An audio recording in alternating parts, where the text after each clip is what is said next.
You know, this church is just part of me, and I've observed, you know, it's just so marvellous. And my father needed to come down to church. He'd often say, "Would you like to come down with me?"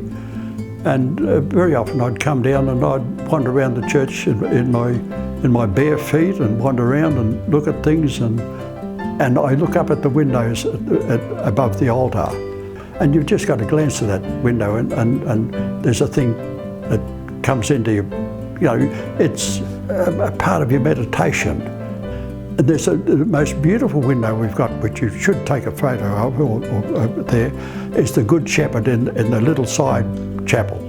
That is the original window that was in the old church, and yet the light that comes through that window is absolutely magnificent, and I've never seen that window that is not always lit up.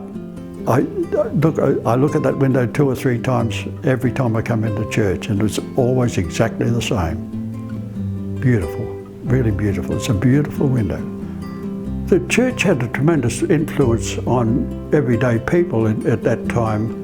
Most people sent their children to Sunday school somewhere, and the Protestant religions work fairly well together. If in a town you sent your child to the nearest Sunday school, it doesn't matter what religion you came from. Some of the early ones just wanted to build one church, and this was in the very early days, just wanted to build one church for all Protestants to think. And that would have been a marvellous thing in this day and age, had it happened, of course.